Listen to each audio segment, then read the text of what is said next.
الحمد للہ رب العالمین والعاقبۃ للمتقین والصلاة والسلام علی سید الانبیاء والمرسلین قائد الغر المحجلین سیدنا و مولانا عوننا وعیننا وعیاننا وعیوننا ومعیننا غوثنا وغیثنا وغیاثنا ومغیثنا وشفیعنا وشافعنا ومشفعنا حبیبنا وکریمنا ورحیمنا وطبیبنا سیدنا ومولانا محمد وعلى آلہ الطیبین الطاہرین وأصحابه الهادين المهديين وأولياء أمته وعلماء ملته وسائر أمته أجمعين أما بعد فأعوذ بالله من الشيطان الرجيم بسم الله الرحمن الرحيم قل هو الله أحد وقال الله تبارك وتعالى في مقام آخر إن أولى الناس بإبراهيم للذين اتبعوه وهذا النبي صدق الله العظيم إن الله وملائكته يصلون على النبي یا ایھا الذین آمنوا صلوا علیہ وسلموا تسلیما بآواز بلند سارے صلاۃ و سلام پڑھیں الصلاۃ والسلام علیک یا سیدی یا رسول اللہ ایک دفعہ سارے پڑھیں الصلاۃ والسلام علیک یا سیدی یا رسول اللہ وعلی آلک واصحابک یا سیدی یا حبیب اللہ سارے پڑھیں اس سے بڑی بد نصیبی کیا ہو سکتی ہے کہ آج بھی کوئی ضرور نہ پڑھے الصلاۃ والسلام علیک یا سیدی یا امام القبلتین وعلی آلک واصحابک یا سیدی یا جد الحسن والحسین واجب الاحترام معزز و محتشم سامعین حضرات، میں وقت کو مد نظر رکھتے ہوئے اپنی گفتگو کروں گا۔ وقت کافی گزر چکا ہے، عصر کا وقت شروع ہو چکا ہے۔ قرآن مجید فرقان حمید کے دو مقامات سے میں نے تلاوت کا شرف حاصل کیا ہے۔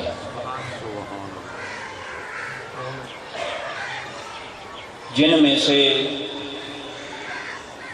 ایک مقام پر اللہ رب العزت نے ایک ضمیر کے ذریعے اپنا تعارف کروایا ہے،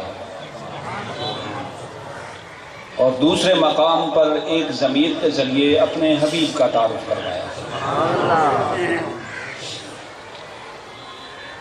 فرمایا قل هو اللہ احد، حبیب آپ فرما دیجئے هو اللہ احد، وہ اللہ ایک ہے۔ گویا اللہ رب العزت نے اپنا تعارف کرواتے وقت ہوا ضمیر جو غائب کی ہے وہ استعمال کی،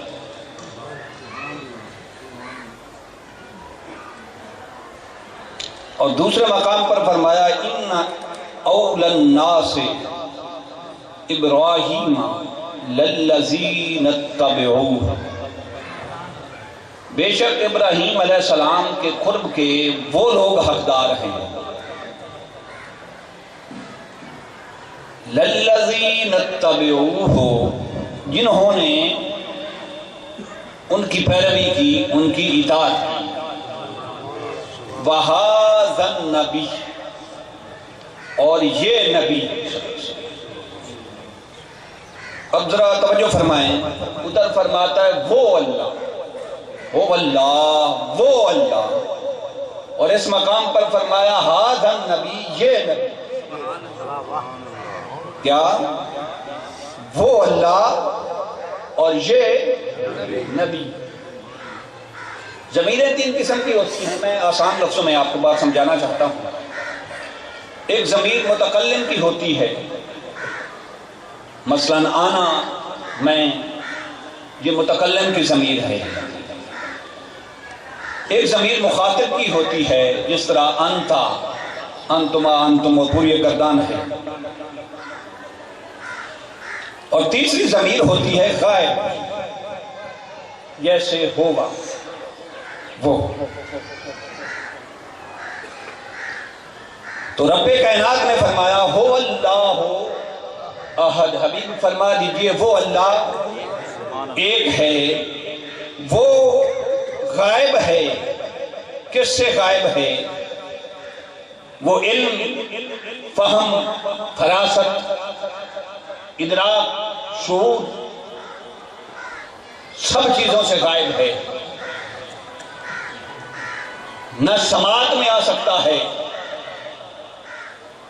کوئی سماعت اس کا ادراک نہیں کر سکتی، نہ بصیرت و بصارت میں آ سکتا ہے، کوئی صاحب بصیرت و بصارت اس کا ادراک نہیں کر سکتا، نہ قوت شامہ کے ذریعے اسے پہچانا جا سکتا ہے۔ قوت شامہ کہتے ہیں سونگنے والی قوت، نہ اس کے ذریعے اسے پہچانا جا سکتا ہے، نہ قوت ذائقہ کے ذریعے اسے پہچانا جا سکتا ہے۔ ذائقہ کہتے ہیں چکھنے کو، چکھنے والی قوت کو۔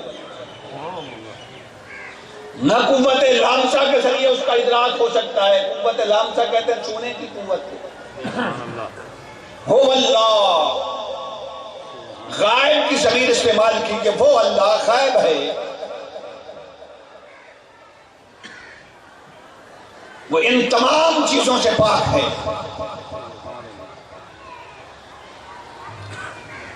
اور یاد رکھیں ضمیروں کی پھر کئی قسمیں ہوتے ہیں، متصل، منفصل، منصوب، مرفوع، مجرور۔ یہ درس نظامی کا ٹاپک ہے، اس پر میں بات نہیں کرنا چاہتا، مگر جو بات میں سمجھانا چاہتا ہوں، ضمیروں کی ایک قسم ہوتی ہے بارز اور مستتر۔ مشکل بات نہیں، آپ میری باتیں سننے کے عادی ہیں۔ بارز ضمیر کہتے ہیں وہ ضمیر جو ظاہر ہو، مثلا ایک لفظ ہے قمتا، اس کا معنی ہے تو کھڑا ہو گیا، تو کھڑا ہوا، اور اس میں تا ضمیر جو ہے یہ مخاطب کی ہے، اور یہ ضمیر بارز ہے۔ یا یوں سمجھ لیں، جب عربی کا کوئی لفظ لایا جائے اور اس کے آخر میں کسی حرف کے ذریعے ضمیر کا اظہار کیا جائے، اسے ضمیر بارز کہتے ہیں، اسے ضمیر بارز کہتے ہیں۔ قمتا، اس میں تا ضمیر بارز ہے۔ اسی طرح قاتبو، انہوں نے لکھا، اس میں واو ضمیر بارز ہے۔ اسی طرح افعلی، اس ایک عورت نے ایک کام سر انجام دیا، اس میں یا ضمیر بارز ہے۔ اور ایک ضمیر ہوتی ہے مستتر، ایک ضمیر ہوتی ہے مستتر۔ جیسے اب وقت دامن میں گنجائش نہیں، میں اسی آیہ کریمہ کا سہارا لیتا ہوں، جسے فرمایا لفظ کل، حبیب آپ فرما دیجیے، اس میں کسی حرف کے ذریعے ضمیر کا اظہار نہیں کیا گیا۔ اب یہ ٹیکنیکلی عربی سمجھنے والے سمجھتے ہیں کہ کل کے اندر انت ضمیر مستتر ہے، کہ حبیب تو کہہ دے، مگر لفظ وہ جو ہے انت ضمیر ہے وہ ظاہر نہیں کیا، بلکہ فرمایا کل حبیب تو اعلان کر دے، تو فرما دے۔ اور ادھر فرمایا ہو اللہ، وہ اللہ ایک ہے۔ کچھ میری بات آپ سمجھے ہوں گے، تو اللہ رب العزت نے اپنے ساتھ جو ضمیر لگائی ہے وہ بارز ضمیر لگائی ہے، ظاہر ضمیر لگائی ہے۔ لفظ ہوا کے ذریعے ضمیر کا اظہار کیا ہے، اور لفظ کل میں اپنے حبیب کی طرف جو اشارہ کرنا تھا اس میں ہوا ضمیر مستتر رکھی، انت ضمیر مستتر رکھی ہے، غائب رکھی ہے۔ سمجھانا کیا چاہتا ہے کہ بے شک میں غائب الغیوب ہوں،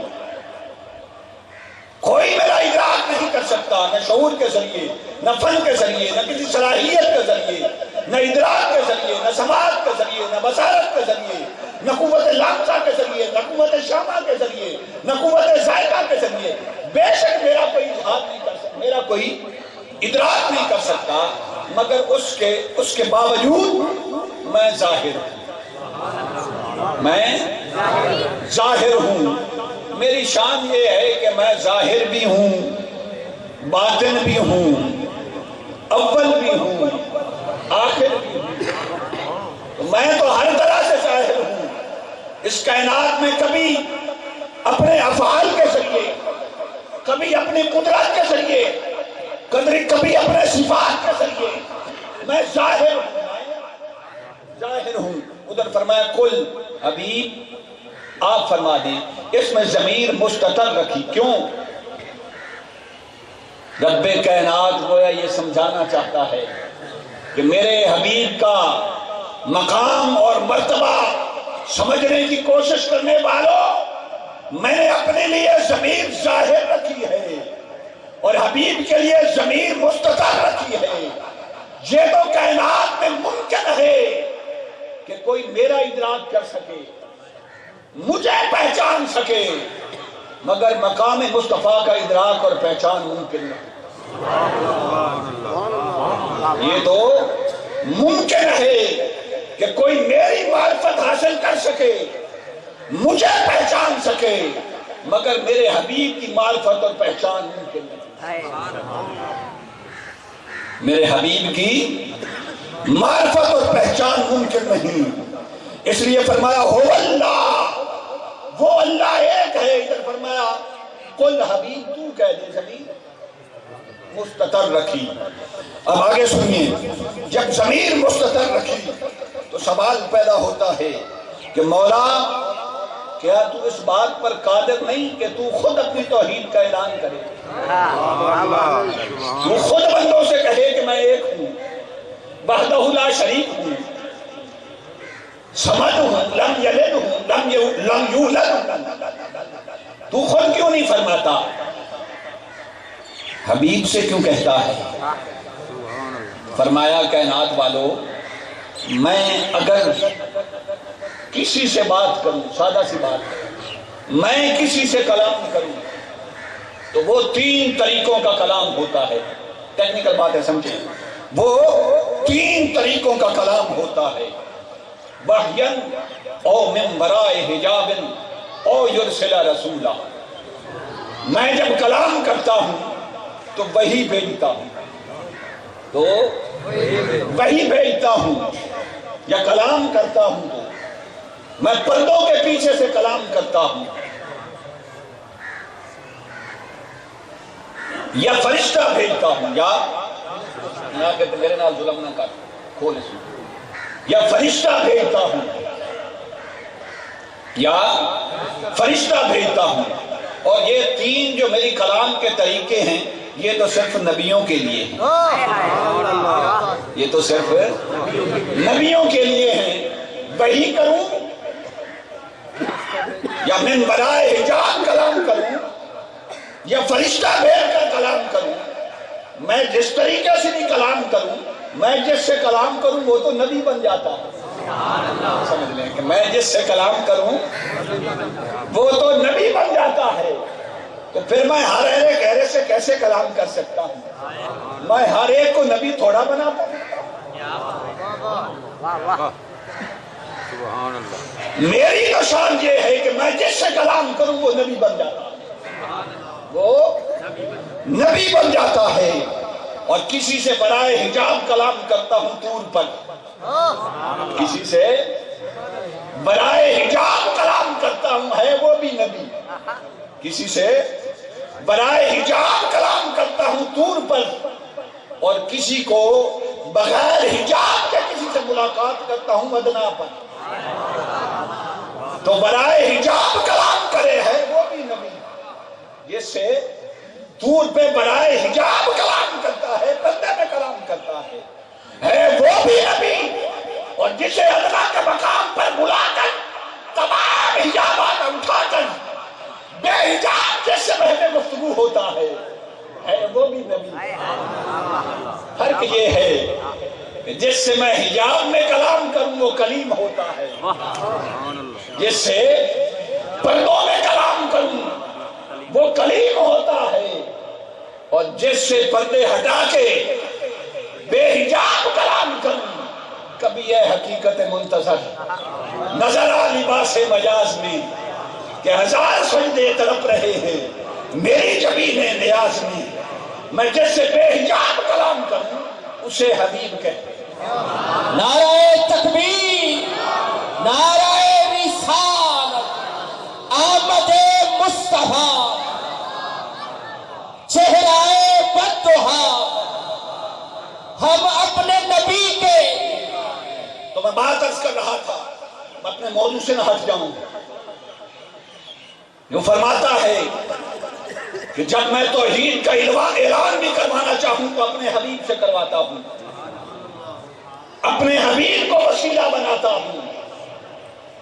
میں اگر یوں سمجھ لیں کہ آج بڑا جدید دور ہے، میں اگر مخلوق سے کنٹیکٹ کرنا چاہوں، مخلوق سے رابطہ کرنا چاہوں، مخلوق سے کوئی بات کرنا چاہوں تو میں درمیان میں اپنے حبیب کو لاتا ہوں۔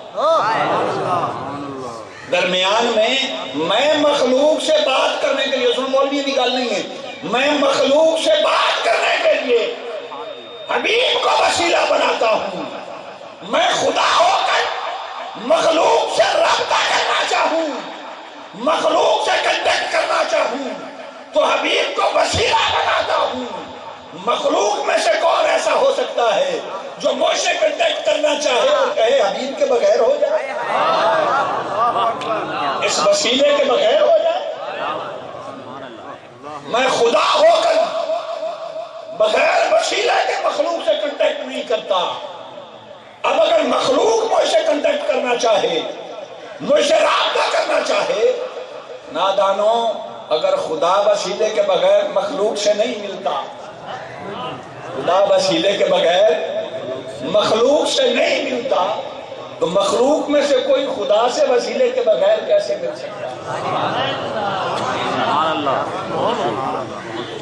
اس لیے فرمایا میں نے حبیب کو اس لیے بھیجا، ارسل رسولہ ونبیہ وجعلہ وسیلۃ وواصلۃ بینہ وبیننا۔ امام جعفر الصادق فرماتے ہیں کہ آقا کو رب کائنات نے کیوں بھیجا؟ تاکہ وہ نبی اور رسول کو اپنے درمیان اور ہمارے درمیان وسیلہ اور واسطہ بنائے، اپنے درمیان اور مخلوق کے درمیان وسیلہ اور واسطہ بنائے۔ تو نبی اور رسول کی بعثت کا مقصد، اسے رسالت ادا کرنے کا مقصد خلق اور مخلوق کے درمیان ربط قائم رکھنا ہوتا ہے، خلق اور مخلوق کے درمیان ربط قائم رکھنا ہوتا ہے۔ اب کوئی کہے کہ وسیلے کی ضرورت نہیں، وہ نادان، اگر اسے وسیلے کی ضرورت نہیں ہے اس کی خدا کی بارگاہ تک رسائی کیسے ہوگی؟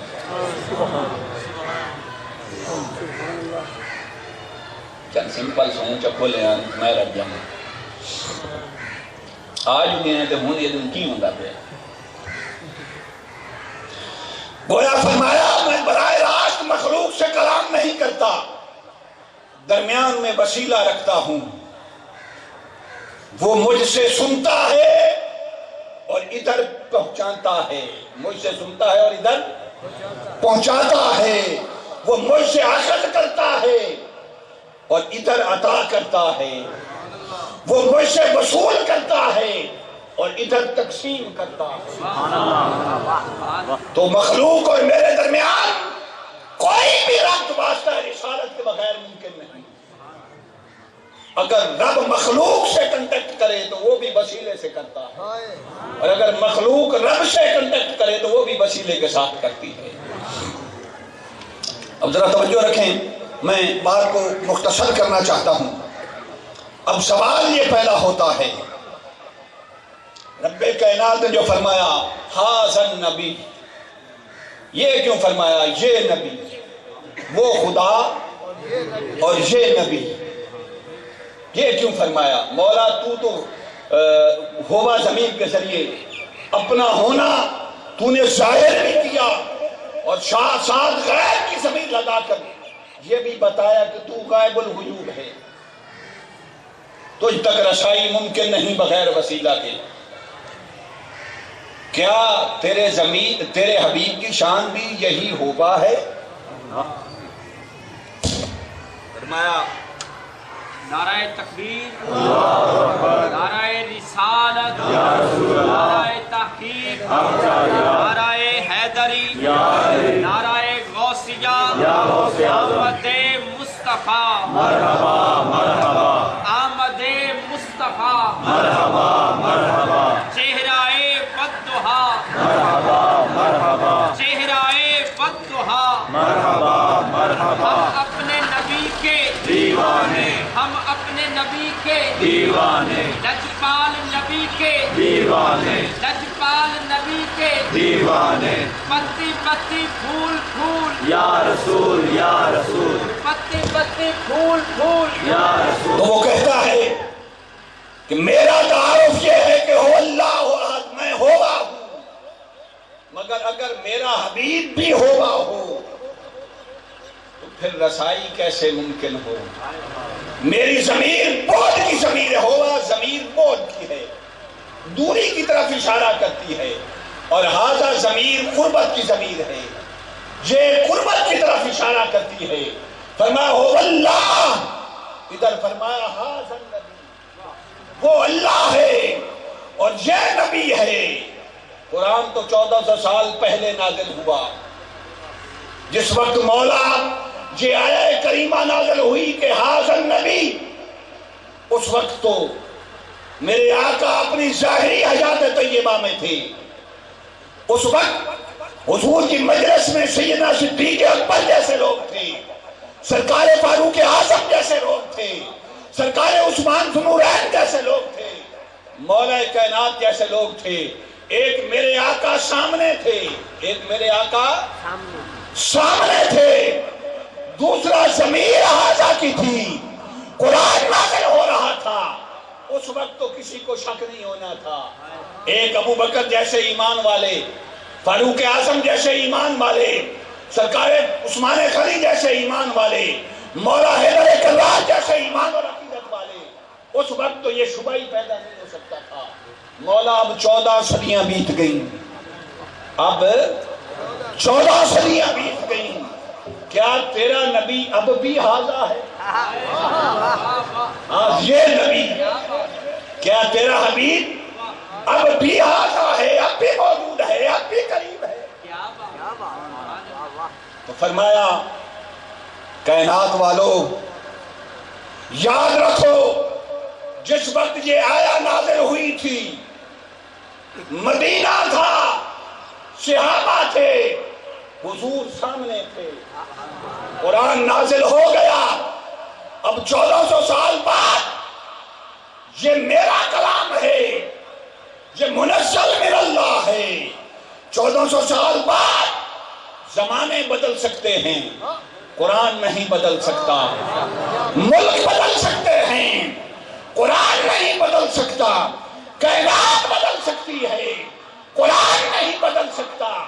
قرآن قیامت تک ہے، اور جیسے قرآن قیامت تک ہے، حاضر نبی بھی قیامت تک ہے۔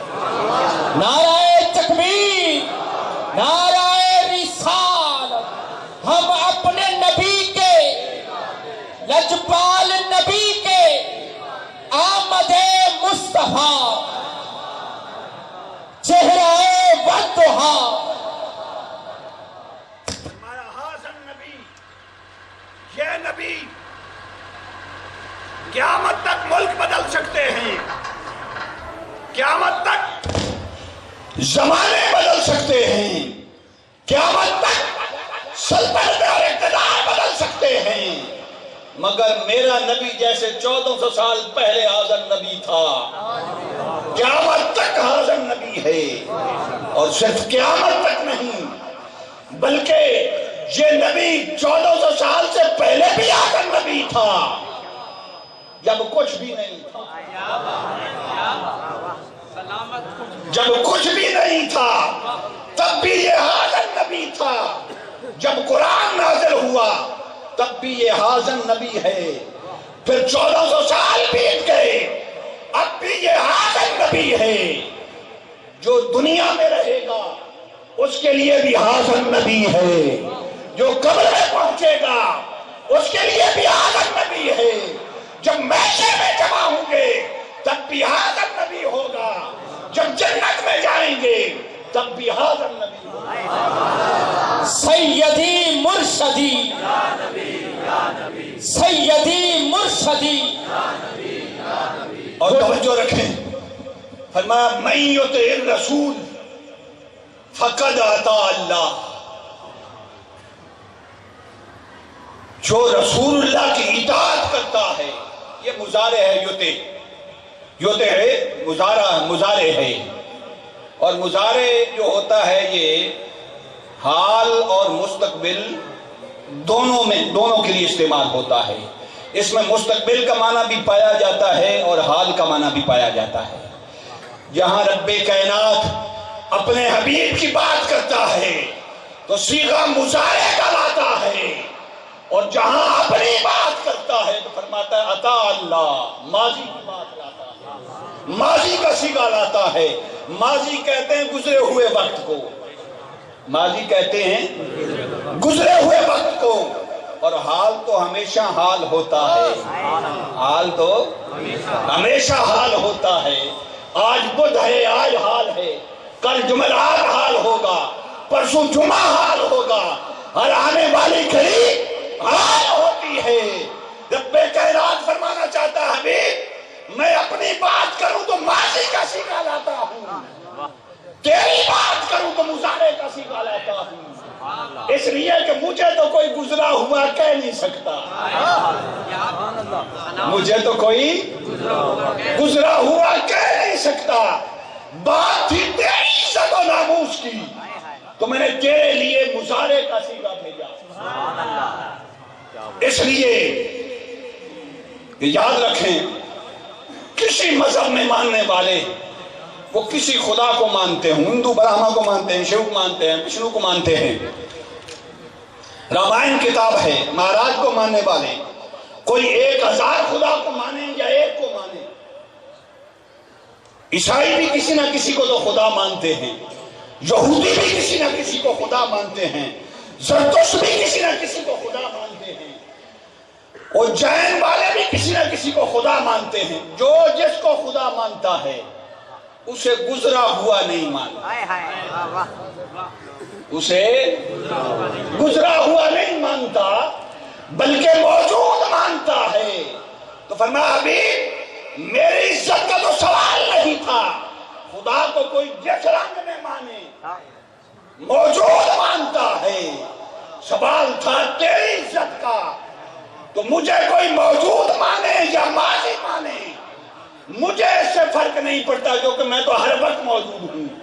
بات تیری عزت کی تھی تو مضارع کا صیغہ رب کائنات لایا، فرمایا کہ من یطع الرسول، جو رسول کی اطاعت کرتا ہے یا آنے والے وقت میں کرے گا، یا آنے والے وقت میں کرے گا، یہ نہیں فرمایا جس نے رسول اللہ کی اطاعت کی، نہ جو رسول کی اطاعت کرتا ہے یا آنے والے وقت میں کرے گا۔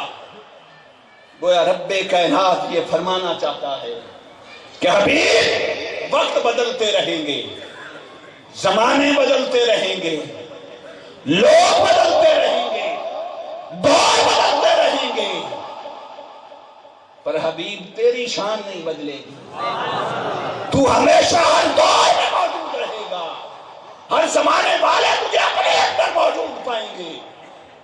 فرمایا من یطع الرسول، جو رسول کی اطاعت کرتا ہے یا کرے گا، جو میری تو شان یہ ہے کل من علیہا فان ویبقی وجہ ربک ذو الجلال والاکرام، میں تو ہمیشہ باقی ہوں۔ یہ بدبخت مولوی تیری بات کرنی تھی مولویوں کی، 1400 سال بیت گئے، سنی اب بھی میلاد مناتے ہیں، وہ 1400 سال پہلے ولادت ہوئی تھی، اب تو وصال بھی ہو گیا۔ فرمایا میں یہ راستہ ہی بند کرنا چاہتا ہوں صرف اس مظاہرے کے سیغے کے ذریعے۔ اگر کوئی سمجھے کہ میرا حبیب 1400 سال پہلے ولادت ہوئی تھی پھر وصال ہو گیا، نہ میرے حبیب کی اطاعت ہر وقت میں ہے اور ہر آنے والے دور میں ہے۔ اطاعت تو اس کی جاتی ہے جو موجود ہو، اطاعت تو اس کی جاتی ہے جو موجود ہو۔ فرمایا حبیب سب کچھ بدل جائے گا مگر تیری شان ہمیشہ دائمی رہے گی۔ ان اللہ وملائکتہ یصلون علی النبی، اللہ اپنے حبیب پر درود بھیجتا ہے۔ اللہ اپنے حبیب پر، چھوٹا سا نقطہ ضمن میں، اپنے حبیب پر درود بھیجتا ہے۔ درود و سلام کیا ہے؟ میرے آقا کا ذکر ہے۔ درود و سلام کیا ہے؟ میرے آقا کا ذکر ہے۔ یا دنیا میں کبھی ایسا بھی دیکھا ہے کہ کوئی موجود نہ ہو اور اس کا ذکر ہو؟ کبھی ایسا بھی ہوا ہے کہ کوئی موجود نہ ہو اور اس کا ذکر ہو؟ ذکر ہوتا ہی اس کا ہے جو موجود ہو۔ تو فرمایا حبیب اگر مخلوق بات کرتی تو لوگ کہتے غلط فہمی لگ گئی سنیوں کو، وہ تو 1400 سال پہلے وصال بھی ہو چکا۔ میں جب ہر لمحہ تیرا ذکر کرتا ہوں، ہر لمحہ تک میں درود بھیجتا ہوں، تو ہر لمحہ درود بھیجتے وقت کائنات کو پیغام دیتا ہوں کہ ہر آنے والے لمحے میں میرا حبیب نئی شان کے ساتھ موجود ہے۔ نعرہ تکبیر، نعرہ رسالت، تاجدار ختم نبوت، تاجدار ختم نبوت، تاجدار ختم نبوت۔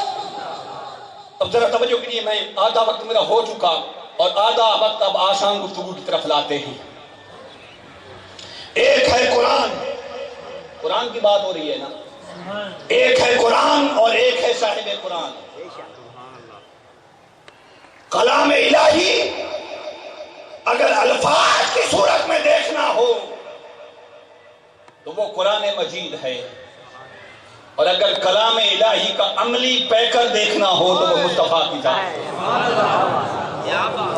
الفاظ قرآن کے اگر لفظ دیکھنے ہوں تو وہ منزل من اللہ کتاب ہے، اور اگر قرآن کسی صورت میں دیکھنا ہو، سواد والی صورت میں، سین والی تو 114 صورتیں ہیں، اگر قرآن کسی صورت میں دیکھنا ہو، روح قرآن، مغز ایمان، جانبی، عشق حب رحمت للعالمین، یہ جو عملی قرآن ہے، قرآن عملی پیکر ہے قرآن کا، اس کی سمجھ بغیر محبت کے نہیں آتی۔ میں عرض کر رہا تھا ایک ہے قرآن اور ایک ہے صاحب قرآن۔ اب ایک حدیث عرض کر کے میں اپنی بات کو آگے لے کر چلنا چاہتا ہوں۔ قرآن کیا ہے؟ آقا علیہ السلام نے ارشاد فرمایا ان ھذا القرآن انزل علی 7 احرف ولکل آیۃ منها ظہر وبطن ولکل حد مطلع۔ آقا نے فرمایا کہ قرآن 7 قراتوں میں نازل ہوا، قرآن 7 قراتوں میں نازل ہوا، ہر آیت کا ایک ظاہر ہے اور ایک باطن ہے، ہر آیت کا ایک ظاہر ہے اور ایک باطن ہے، اور ہر آیت کا ایک مطلع ہے، ہر حد کا ایک مطلع۔ قرآن مجید فرقان حمید کے جو الفاظ ہیں انہیں 3 قسم کے نام دے کر ڈیوائیڈ کیا گیا ہے۔ الفاظ قرآن 3 قسم کے ہیں، کلام الہی 3 قسم کا ہے، ایک محکمات، ایک متشابہات اور تیسرا مقطعات۔ محکمات کے بارے میں آقا نے ارشاد فرمایا، میں اب ڈیٹیل میں نہیں جانا چاہتا، وقت دامن میں گنجائش نہیں۔ آقا علیہ السلام نے محکمات کے بارے میں فرمایا کہ ان کا ایک ظاہر ہے اور ایک باطن ہے اور ایک ہر حد کا مطلع ہے۔ محکم آیات وہ ہیں جن کی سمجھ عوام الناس کو آتی ہے، جو عام لوگ بھی سمجھ سکتے ہیں، انہیں کیا کہتے ہیں؟ جن تک عوام الناس کی رسائی ہے، انہیں کہتے ہیں محکمات۔ اب ان محکمات میں بھی کچھ ظاہر ہے، کچھ ان کا باطن ہے، اور کچھ ان کا مطلع، کچھ ان کا مطلع ہے۔ اور پھر آقا نے ارشاد فرمایا ہناک خمسۃ حجب للقرآن، خمسۃ حجب لصاحب القرآن۔ آقا نے ارشاد فرمایا جس طرح محکمات کی 3 قسمیں ہو گئیں، ظاہر، باطن اور مطلع، پھر متشابہات اور پھر مقطعات، 5 قسمیں کلام الہی کی ہو گئی، قرآن کی۔ اسی طرح فرمایا صاحب قرآن کی بھی 5 شانیں۔ جس طرح قرآن کی 5 شانیں ہیں، اسی طرح صاحب قرآن کی بھی 5 شانیں ہیں۔ ایک مطلع ہے جو ظاہر اور باطن کے بعد ہوتا ہے، پھر اس کے بعد متشابہات ہیں۔ اور متشابہات کیا ہیں؟ متشابہات وہ ہیں، قرآن خود کہتا ہے اما الذین فی قلوبہم زیغ فیتبعون ما تشابہ منہ ابتغاء الفتنہ وابتغاء تاویلہ۔ قرآن خود کہتا ہے قرآن میں کچھ متشابہات ہیں جو عام لوگوں کی سمجھ میں نہیں آتے، اور ان کو جب عام لوگوں کی سمجھ میں نہیں آتے تو عام لوگ جو ہیں وہ اسے سمجھنے سے قاصر ہیں، پھر اس سے وہ فتنہ پیدا کرتے ہیں یا تعویلیں نکالتے ہیں۔ مگر متشابہات ان کے بس کی بات نہیں۔ متشابہات کو کون سمجھ سکتا ہے؟ قرآن کہتا ہے والراسخون فی العلم، وہ جو علم میں راسخ ہوں، یعنی رب کائنات علم میں راسخ عطا کرے، وہ متشابہات کو سمجھ سکتے ہیں۔ اور اس کے آگے ہیں مقطعات، اس سے آگے ہیں، اب میں ڈیٹیل میں نہیں جانا چاہتا کیونکہ وقت دامن میں گنجائش نہیں، اس سے آگے ہیں مقطعات۔ اور مقطعات وہ ہیں جو قرآن کریم کی 29 سورتوں کے شروع میں ہیں۔ کتنے سورتوں کے شروع میں؟ 29 سورتوں کے شروع میں ہیں۔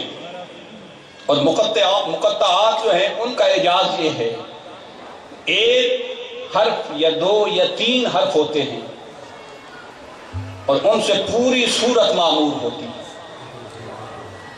پوری سورت پر چھائے ہوتے ہیں۔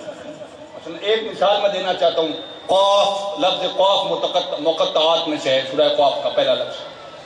اب قرآن کی باقی 113 سورتیں ہیں اس سورت کو چھوڑ کر، ٹوٹل 114 ہے نا، 114 سورتوں میں آپ بے شک گر لیجیے گا، 114 سورتوں میں لفظ قاف اتنا استعمال نہیں ہوا جتنا اس ایک سورت میں ہوا،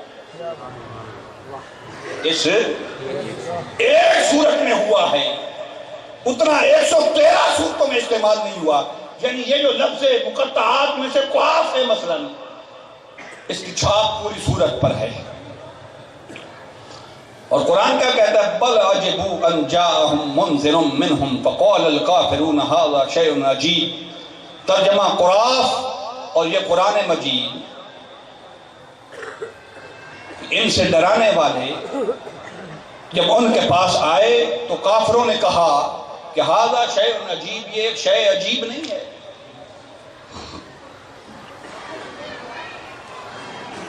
قاف جو ہے یہ آخری حد ہے اور حروف مقطعات میں سے ہے۔ اب اس قاف سے مراد کیا ہے؟ حضرت امام جعفر الصادق فرماتے ہیں کہ عام لوگوں کے یہاں پہنچ نہیں، فرماتے ہیں بقاف اقسم اللہ تعالی بقوت قلب محمد۔ یہ جو لفظ قاف ہے اور اس کی پوری سورت پر چھاپ ہے، اس قاف سے مراد قلب اطہر مصطفیٰ۔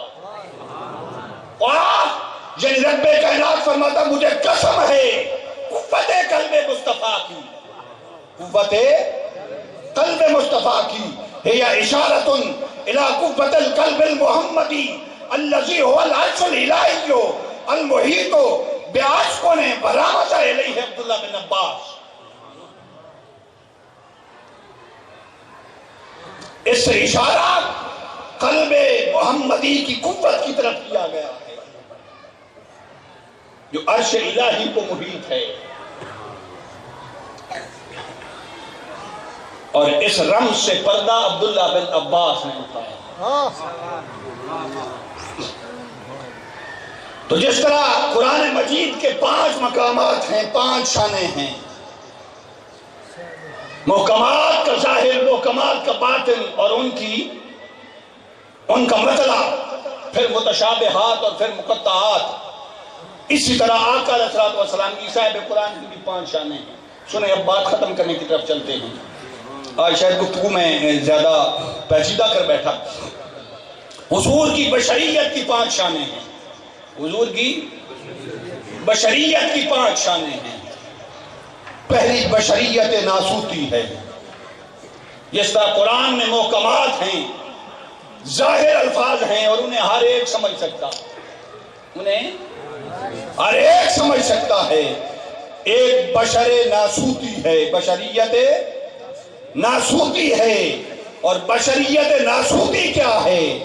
یہ پہلا پردہ ہے اور پہلی شان ہے۔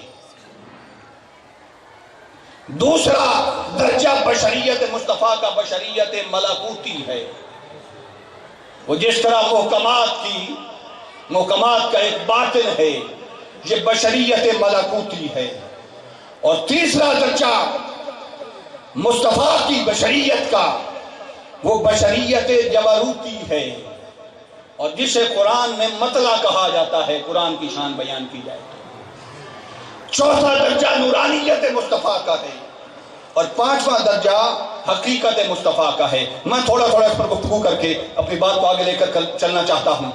جس طرح قرآن کا ظاہر ہے، ایک ظاہر ہے، ادھر بشریت ناسوتی ہے، اور بشریت ناسوتی کیا ہے؟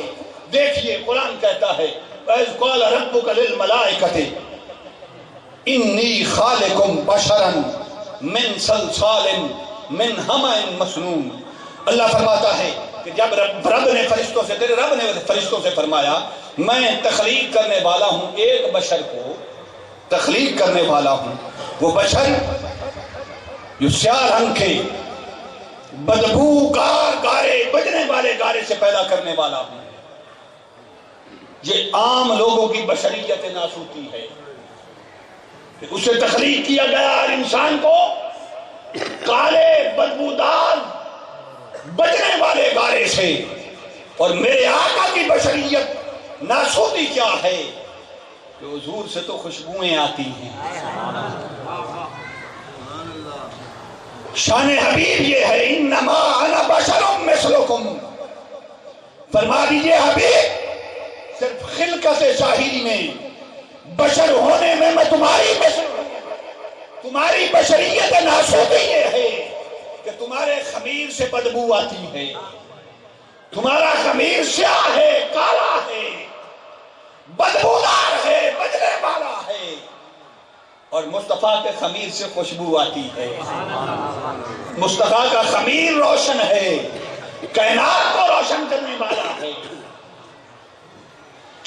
دوسری بشریت آقا کی بشریت ملکوتی ہے، اور بشریت ملکوتی کیا ہے؟ خلق الانسان من صلصال کالفخار، اس نے انسان کو ٹھیکری کی طرح بجتے ہوئے خشک گارے سے بنایا۔ لفظ فخار اس میں استعمال ہوا ہے، اور فخار کسے کہتے ہیں؟ کل نفیس یعبر عن فاخر، ہر نفیس چیز فاخر کہلاتی ہے، اور نفیس اسے کہتے ہیں جس میں نہ بو ہو، نہ سیاہی ہو، جس میں پاکیزگی ہو، جس میں اجلاپن ہو، جس میں کمال ہو، جو منزہ ہو، جو مصفہ ہو، اسے کہتے ہیں فاخر۔ فرمایا یہ بشریت کا دوسرا مقام تھا، بشریت ملکوتی۔ اور بشریت ملکوتی اس درجے پر اولیاء فائز ہوتے ہیں، اس درجے پر اولیاء فائز ہوتے ہیں اور انبیاء بھی فائز ہوتے ہیں۔ تیسری بشریت ہے بشریت جبروتی، اور جب بشریت جبروتی کیا ہے؟ فَإِذَا سَوَّيْتُهُ وَنَفَخْتُ فِيهِ مِن رُّوحِي فَقَعُوا لَهُ سَاجِدِينَ۔ فرمایا رب کائنات نے کہ جب اس نے اس پیکر کو درست کر لیا، فرمایا میں جب اس پیکر کو درست کر لوں تو پھر اس کے اندر اپنی نورانی روح پھونکوں گا، اپنی نورانی روح پھینکوں گا، اور پھر فرشتوں کو حکم دیا فَقَعُوا لَهُ سَاجِدِينَ، اس کے سامنے سجدے میں گر جاؤ۔ تو تیسری جو بشریت تھی، بشریت جبروتی، یہ نورانیت یزدانی کا مظہر تھی، اس میں نورانیت یزدانی کا عکس تھا، اس میں نورانیت یزدانی چمکتی تھی، اور یہ مصطفیٰ کی بشریت کا تیسرا مقام تھا۔ اس سے آگے پھر آقا علیہ السلام کا چوتھا درجہ اور مقام ہے، اور وہ مصطفیٰ کی نورانیت ہے۔ یہ تین جو مقام ہیں بشریت کے، ان تین مقامات کو اگر دیکھا جائے تو حضور اگرچہ مثلیت میں بشر تھے، مثلیت میں بشر تھے، مگر چہرہ چودھویں کے چاند سے بھی زیادہ چمکتا تھا۔ بشریت یہ تھی کہ چودھویں کے چاند سے بھی زیادہ چہرہ چمکتا تھا۔ بظاہر حضور کا چہرہ انور بشر جیسا تھا، مگر چودھویں کا چاند بھی نکلتا تو مان پڑ جاتا تھا۔ مثلیت مصطفیٰ یہ تھی کہ حضور کا بھی جسم مبارک تھا، حضور مکہ اور مدینہ کی گلیوں میں چلتے تھے۔ یہ مثلیت تھی کہ مکہ اور مدینہ کی گلیوں میں آقا بشری صورت میں چلتے تھے، اور بشریت یہ تھی کہ سایہ نہیں تھا۔ بشریت یہ تھی کہ سایہ نہیں تھا۔ اور پھر آقا علیہ السلام کا پسینہ ہر بشر کو آتا ہے۔ مثلیت یہ تھی کہ حضور کو بھی پسینہ آتا تھا، مگر بشریت یہ تھی کہ جسم مبارک سے نکلنے والے پسینے سے جو خوشبو آتی تھی وہ نہ عنبر نہ کستوری نہ کسی عطر میں آتی تھی۔ جس کپڑے پر حضور کا پسینہ لگ جاتا تھا کپڑا پھٹ جاتا تھا، خوشبو نہیں جاتی تھی۔ حضور کی بشریت یہ تھی، مثلیت یہ تھی کہ میرے آقا بھی بول و براز فرماتے تھے، میرے آقا بھی بول و براز فرماتے تھے، مگر حضور کا بول و براز خوشبودار تھا۔ جب میرے آقا روئے زمین کے کسی ٹکڑے پر حضور پیشاب فرماتے، پیشاب مبارک فرماتے، تو زمین فوراً پھٹ جاتی اور اسے نگل لیتی۔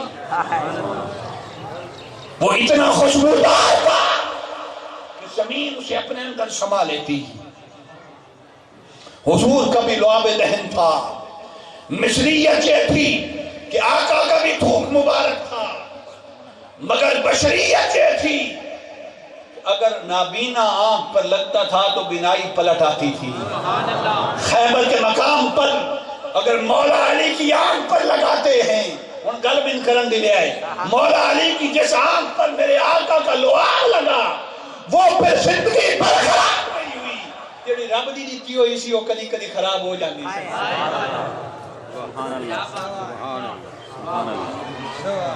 جس پر میرے آقا کا لعاب لگا تھا، اٹھائیے سیرت کی کتابیں، وہ کبھی خراب نہیں۔ حضور کی مثلیت یہ تھی کہ میرے آقا بھی آرام فرماتے تھے، نیند بھی فرماتے تھے، مگر بشریت یہ تھی کہ آنکھ بند ہوتی تھی، دل بیدار ہوتا تھا۔ حضور کی مثلیت یہ تھی کہ حضور بھی بس فرماتے تھے، مگر بشریت کی شان یہ تھی کہ جس کے سر پہ ہاتھ رکھ دیا اس صحابی کی عمر 100 سال ہوئی، 100 سال میں ایک بال بھی سفید نہیں ہوا۔ حضور کی مثلیت یہ تھی کہ آقا علیہ السلام کے بھی کان مبارک تھے، حضور کے بھی کان مبارک تھے، ہمارے بھی کان ہیں، مگر بشریت یہ تھی کہ ان کانوں سے میرے آقا بچپن میں لو پر چل چلنے والا قلم سنتے تھے، قلم کی آواز سنتے تھے۔ حضور کی بشریت یہ تھی کہ ان کانوں سے آسمانوں پر چلنے والے فرشتوں کی آواز سنتے تھے۔ مثلیت مصطفیٰ یہ تھی کہ آقا کے بھی دندان مبارک تھے۔ ایک دن مسواک نہ کریے تو اپنی بو آنے لگ جاتی ہے۔ حضور کی بشریت یہ تھی کہ میرے آقا کے دندان مبارک تھے، مگر بشریت یہ تھی کہ جب تبسم فرماتے، ہائے ہائے ہائے، جب تبسم فرماتے تو آدھی رات کو دن چڑھ جاتا اور حضرت عائشہ اپنے کمرے سے سوئی تلاش کر لیتی۔ مثلیت میرے آقا کی یہ تھی کہ حضور کا بھی آنکھ مبارک تھا، دست مبارک تھا۔ بشریت یہ تھی کہ اگر ڈوبے ہوئے سورج کی طرف ہاتھ مبارک اٹھاتے تو پلٹ کر واپس آ جاتا۔ بچپن میں انگشت مبارک چاند کی طرف کرتے تو چاند انگلی کے اشارے سے کھیلتا تھا۔ حضور کی مثلیت یہ تھی کہ میرے آقا کا بھی کی ہتھیلیاں مبارک تھیں، مگر حضور کی بشریت یہ تھی کہ ہتھیلیوں میں اگر پتھر آتا تو اسے زبان مل جاتی تھی، وہ کلمہ پڑھنے لگ جاتی تھی۔ مثلیت میرے آقا کی یہ تھی کہ حضور کے بھی قدم مبارک تھے، پاؤں مبارک تھے۔ بشریت یہ تھی کہ احد کے پہاڑ پر رکھتے تو پہاڑ وجود میں آ جاتا تھا۔ مثلیت میرے آقا کی یہ تھی کہ حضور علیہ السلام کا لعاب دہن تھا، مگر کڑوے کنویں میں پڑتا تو وہ میٹھا ہو جاتا۔ مثلیت آقا کی یہ تھی کہ حضور کا ایک سراپا تھا، مگر بشریت یہ تھی کہ سر سے پاؤں تک میرے آقا جس گلی سے، جس راستے سے گزرتے، درخت زمین کا سینہ چیر کر سینے میں گر جاتے، پتھر سلام پڑھنے لگے۔ حضور کی مثلیت یہ تھی کہ میرے آقا، بشریت یہ تھی کہ میرے آقا کی مثلیت تھی آواز کی، مثلیت یہ تھی کہ آقا کی بھی آواز تھی، اور بشریت یہ تھی کہ میرے آقا اگر بلاتے تو شیر، بکریاں اور ہرنیاں اکٹھے کو کھلاتے حاضر ہو جاتے۔ اثر اور شہر یہ تھا۔ حضور علیہ السلام کی بھی دو آنکھیں تھیں، آقا کے بھی دو چشمان مبارک تھیں۔ مثلیت یہ تھی کہ دو چشمان مبارک تھیں۔ بشریت یہ تھی کہ جس طرح سامنے دیکھتے تھے اس طرح پیچھے بھی۔ بشریت میرے آقا کی یہ تھی، مثلیت یہ تھی کہ آقا کا بھی ایک عصا تھا، ایک لکڑی کا کھونڈا تھا، عصا تھا۔ مثلیت یہ تھی کہ ایک آقا بھی عصا رکھتے تھے، اور بشریت یہ تھی کہ وہ عصا جسے مصطفیٰ کا دست مبارک لگ جاتا، وہ برش والے مریض کو لگتا تو ٹھیک ہو جاتا، اندھیری رات میں صحابہ لے کر چلتے تو روشنی مہیا کرتا۔ مثلیت مصطفیٰ یہ تھی کہ حضور علیہ السلام کو بھی بھوک لگتی تھی، حضور کو بھی بھوک لگتی تھی۔ بشریت یہ تھی کہ گوشت تناول فرما کے ہڈیوں کو دست مبارک لگاتے تو بکری زندہ ہو جاتی، زہر آلود گوشت کو دست مبارک لگاتے تو اسے زبان پہ۔ حضور کی مثلیت یہ تھی کہ حضور علیہ السلام بچپن میں لاغر اٹھنے پر سوار ہوئے، جب تک آقا سوار نہ ہوئے لاغر تھی، جب میرے آقا سوار ہوئے تو تندرست اور توانا ہو گئی۔ حضور کی مثلیت یہ تھی۔ 23واں نکتہ سنیں، میں نے گن کے رکھیں، 23 سالہ دور نبوت کی مشابہت سے 23واں نکتہ سنیں۔ حضور کی مثلیت یہ تھی، میرے آقا نے بھی وصال فرمایا۔ مثلیت یہ تھی کہ آقا نے بھی وصال فرمایا، اور بشریت یہ تھی کہ بعد از وصال بھی حضور کے ہونٹوں پہ جنبش تھی، صحابہ نے کان لگایا تو اللہم اغفر لامتی کی صدا تھی۔ یہ اجازت مصطفیٰ ہے کہ مثلیت یہ ہے کہ حضور پیدا بھی ہوتے ہیں، وصال بھی ہوتا ہے۔ بشریت یہ ہے کہ پیدا ہوتے ہیں تو حضور کے جو ہونٹ مبارک ہیں ان میں جنبش ہے۔ سید آمنہ فرماتی ہیں کہ پیدا ہوتے ہی مصطفیٰ کی زبان مقدس پر تھا اللہم اغفر لامتی۔ جب وصال ہوتا ہے بعد الوصال بھی ہوتا ہے اور یہی کلمہ ہے اللہم اغفر لامتی۔ تو حضور بشر ہیں مگر بشر ہو کر کسی کی مثل نہیں، بشر ہیں مگر بشر ہو کر کسی کی مثل نہیں۔ ایک میلاد پاک کے حوالے سے باقی اور بات میں ختم کرنے لگا ہوں کیونکہ وقت بہت قریب ہے۔ حضور کا بچپن ہے، سیدہ حلیمہ سعدیہ رضی اللہ تعالی عنہا حضور کو اٹھا کے مولویاں دی عقل بھلے پئی کہ پالنے لائے گئی سن، پالنے کے لیے لے گئی تھی، وہ پالنے کے لیے نہیں لے گئی تھی، پلنے کے لیے لے گئی تھی۔ حضور کو اٹھا کے پالنے کے لیے نہیں پلنے کے لیے لے گئی تھی۔ حضرت حلیمہ سعدیہ میرے آقا کو اٹھاتی ہیں، صحن کعبہ سے گزرنے لگتی ہیں۔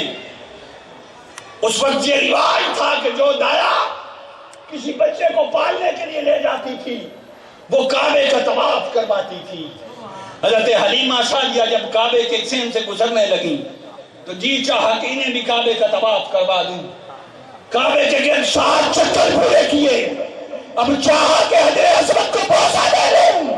مسند امام احمد بن حنبل گواہ ہے، خود بوسہ دیتی ہیں کعبے کی دیوار سے لپٹ کر۔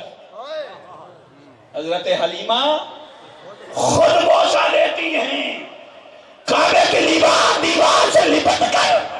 جب میرے آقا کا بوسہ دلوانے لگتی ہیں تو حجر اسود دیوار سے باہر۔ اب کوئی مجھے بتائے کہ آقا نے حجر اسود کو بوسہ دیا یا حجر اسود نے آقا کو بوسہ دیا؟ نعرہ تکبیر، نعرہ رسالت، تاجدار ختم نبوت، تاجدار ختم نبوت۔ ہم تو اس بات کے قائل ہیں، گل سن لو، ہم تو اس بات کے قائل ہیں کہ یہ جو عارضی موت ہے نا، خبر نہیں کہ 63 سال رب کائنات کے ترلے کرتی رہتی ہوگی کہ مولا کائنات کی ہر شے کو مصطفیٰ سے نسبت ہے، تو میری بھی یہ آرزو ہے کہ مجھے بھی ایک دفعہ مصطفیٰ سے نسبت ہو جائے۔ بس موت کی رب کائنات میں مصطفیٰ سے نسبت کے لیے آقا علیہ السلام کا وصال ہوا، موت کو مصطفیٰ سے نسبت ہوئی۔ ظالم کہتے ہیں 14 سال ہو گئے، 1400 سال ہو گئے، وصال ہو گئے۔ وہ تو رب کائنات نے 63 سال بعد اس کی سنی اور حضور کا وصال ہوا۔ بات آخری سنیں، حضرت حلیمہ سعدیہ میرے آقا کو اپنے گھر لے جاتی ہیں۔ آج کل ان ساری قوم واپسی چلی ہوئی ہے، تبدیلی آئی ہے نا کہ نہیں آئی؟ بولو نا، آئی ہے کوئی نہیں آئی؟ آئی ہے نا، ہوں راتی لائٹاں بند کر کے سارے سن دے ہو تو تبدیلی دے شوقین۔ رات کو گھروں میں ہم لائٹس آف کر کے سوتے ہیں، ان تک بل ہی نہیں بھریا جاتا ہے۔ ویسے عام گھروں میں یہ روٹین ہے کہ رات کو لائٹس آف کر کے لوگ آرام کرتے ہیں۔ اس وقت حضرت حلیمہ سعدیہ کا جو قبیلہ تھا بنو سعد، 23 سال بعد، کئی سالوں بعد، پچھلے سال انہوں نے زیارت کھولی تھی اور حضرت حلیمہ سعدیہ کے گھر مبارک کی زیارت نصیب ہوئی۔ خدا پہ یقین کریں، میری اپنی اسسمنٹ ہے، آقا نے پتہ نہیں کتنے لمحات بنو سعد میں گزارے۔ مجھے گنبد خضرا کے مکی کے مزار پر انوار اور حضرت حلیمہ سعدیہ کے گھر میں کیفیت میں کوئی فرق نہیں محسوس۔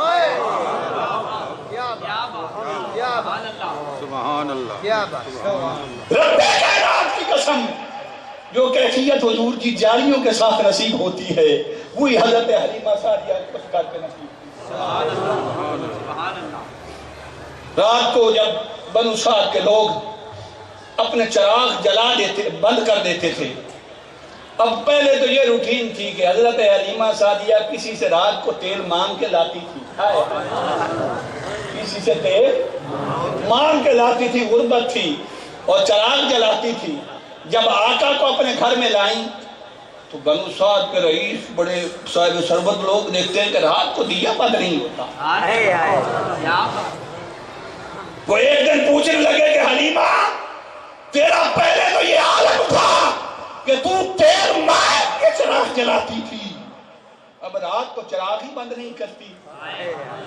حضرت حلیمہ سعدیہ نے فرمایا آخری جملہ، فرمایا رب العزت کی قسم جب سے محمد میرے گھر میں آئے ہیں تب سے میں نے سارے چراغ اٹھا کے توڑ دیے ہیں، یہ چراغوں کی روشنی نہیں، یہ اس نور خدا کی روشنی ہے جس سے کائنات روشن ہے۔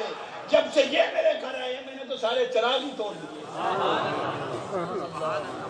تو حلیمہ سعدیہ کے گھر کی طرح اپنے سینوں کو حضور کی محبت سے منور کریں، آقا کے ادب سے منور کریں، حضور کی تعظیم سے منور کریں۔ جس مقام پر میرے آقا کی جلوہ گری ہو جائے رب العزت کی قسم اس سے کائنات روشن۔ رب العزت ہمیں آقا علیہ الصلوۃ والسلام کی کامل محبت عطا فرمائے۔ وقت کے دامن میں اتنی گنجائش نہیں تھی، میں بار بار وقت بھی دیکھتا رہا اور میری گفتگو میں اسی وجہ سے تسلسل بھی نہیں رہا۔ اللہ رب العزت آقا علیہ الصلوۃ والسلام کی کامل محبت عطا فرمائے۔ وآخر دعوانا ان الحمدللہ رب العالمین۔ اذان پڑھ دے 2 منٹ میں ہم نماز پڑھ لیں گے پھر ختم شریف ہوگا۔